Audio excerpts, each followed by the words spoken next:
Une balle géante dont la moitié du diamètre est de 12 756 km.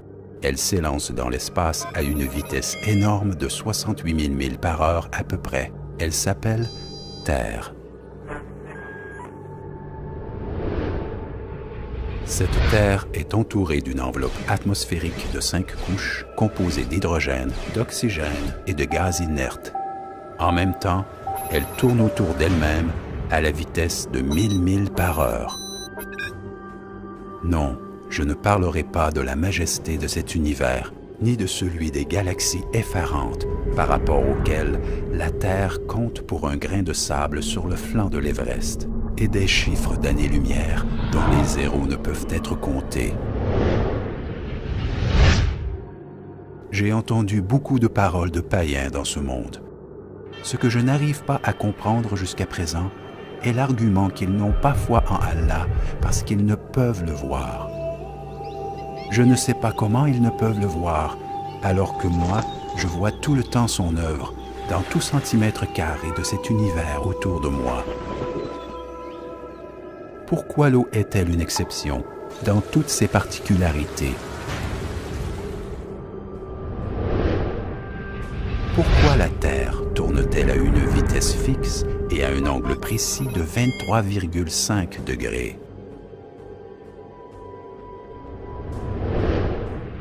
Pourquoi le Soleil, malgré son éloignement, a une température effarante?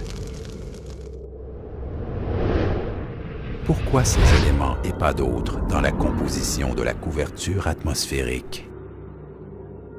En méditant ces réponses, vous verrez le Créateur majestueux se révéler clairement.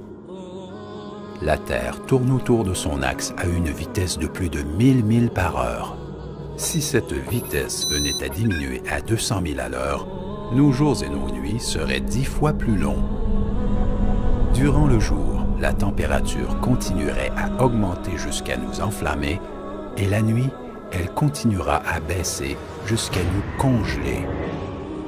L'être humain ne pourrait pas organiser son temps et son travail durant ces phases de lumière et d'ombre trop longs. Pourquoi toutes les mesures de cet univers sont-elles ajustées dans l'intérêt d'une seule créature, la seule créature douée de raison?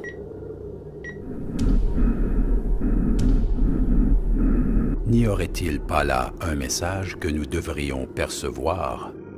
De même, pourquoi le seul liquide nécessaire à la vie est le seul dont la densité diminue avec la congélation et flotte? Si l'eau avait les mêmes particularités que les autres liquides, les mers et les fleuves se seraient congelés et les poissons et les animaux maritimes mourraient. Le Soleil, sans lequel nous n'aurions pas pu vivre sur cet astre, est purificateur et éclairant. La température de sa surface atteint 10 000 degrés Fahrenheit et sa distance à la Terre est d'à peu près 93 millions de milles.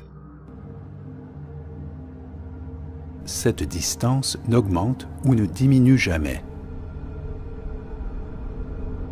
Si elle venait à diminuer, le papier et le bois brûleraient de suite à cause de sa chaleur.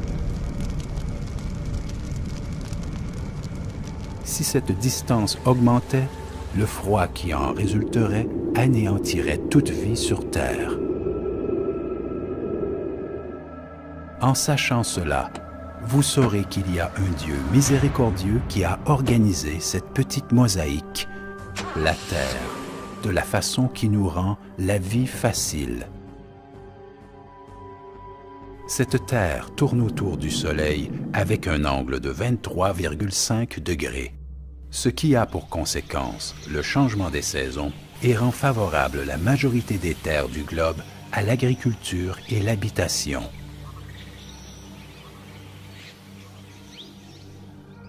Si la Terre n'était pas penchée de cet angle précis, les saisons auraient été fixes sur toutes ses parties et les deux pôles dans le noir continuellement. La vapeur des mers se serait dirigée vers le nord et vers le sud. Des montagnes de neige se trouveraient en certains endroits et les déserts ailleurs.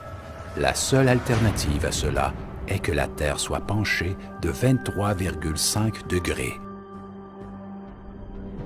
Si l'enveloppe terrestre était moins épaisse ou d'une composition différente, les météores qui circulent dans l'espace à une vitesse plus rapide qu'une balle en plomb seraient visibles la nuit et brûleraient toute chose sur Terre.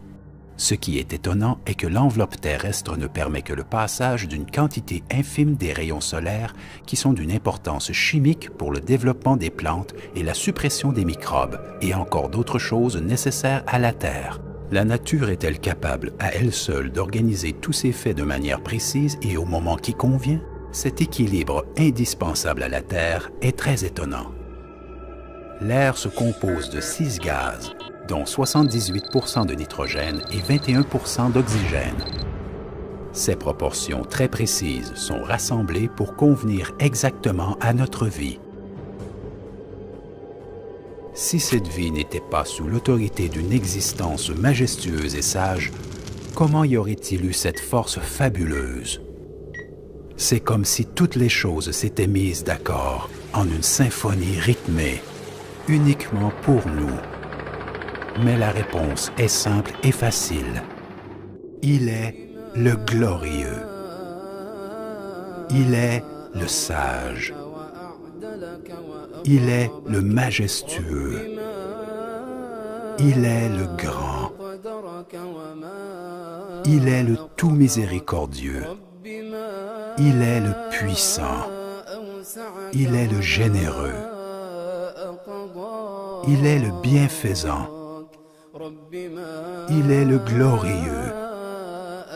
Le professeur de toutes choses, l'Auguste. C'est Allah. قل لمن الأرض ومن فيها إن كنتم تعلمون سيقولون لله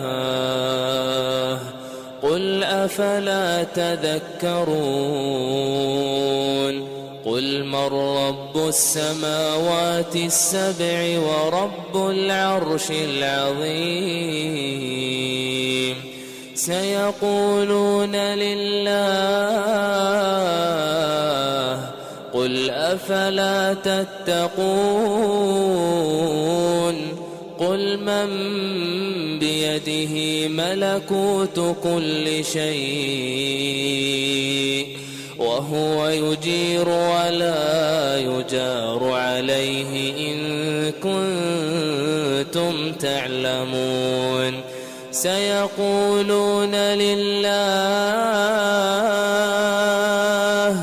قل فأنى تسحرون